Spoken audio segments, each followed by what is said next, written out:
Hi, yeah. I'm here to say how a spin-out from a biology department is tackling baseload power. So tidal power is there. Everybody's known it. It's been there for a long time. It is huge. It is globally abundant, especially if you look at the mid-range tides. And not only that, it is dense. So we're talking where wind farms would be, say, 6 to 8 megawatts per kilometre squared. Tidal can be 30 megawatts per kilometre squared. So this gives us a huge market, potentially 300 gigawatts worldwide. And for the OEM serving that market, that's £1 billion of revenue per gigawatt. Now, it's been tried. I'm absolutely clear on that, that turbines have been out there and are harvesting tides, but they have to go for the very fastest tides, the tides at 2.5 meters per second or more. And that limits, A, their potential growth, but also their cost. It's very, very expensive and difficult to work in those tides. We've taken a different approach, an approach based on fish swimming. So the same movement as a whale is going through. I'm going to use my other hand. As a whale is going through the water, is the same for a tidal stream pushing a fin up and down. That is the technology we're using, and we have proven that in our pre-concept phase, in our concept phase here. So here, this is a fin which moves up and down, guided only by those elevon that you can see on the right-hand side there. And that then moving up and down, we take from the arm, from my shoulder here, the generation, put that into a turbine to do it.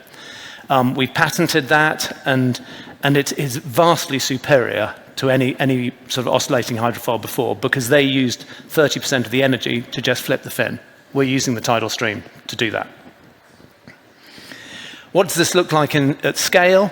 So it's a 12-meter fin, underneath its own catamaran with a generator on there, and then you aggregate them together to save on the anchoring costs and the cabling costs. And so together that's a 1 megawatt unit.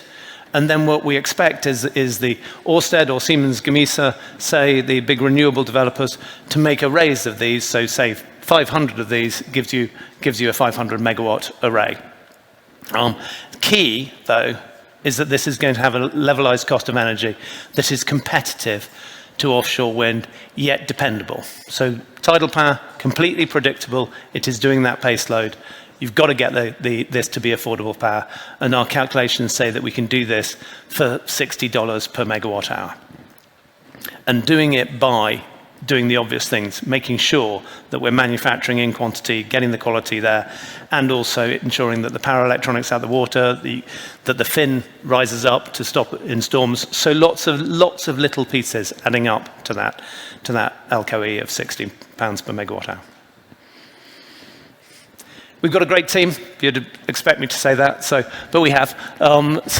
Alongside myself, we've got some proper energy experience. I don't have that.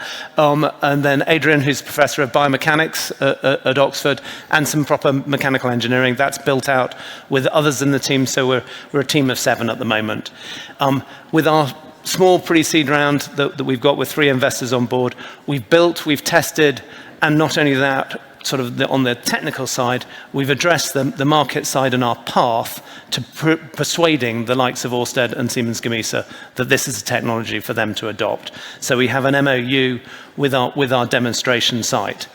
And that is really where the focus has to be. It's focusing on the proving this technology so that those can invest. To prove that technology, we will build out in 29 and 30 a demonstration in this pre-permitted site that's already there with a grid connection.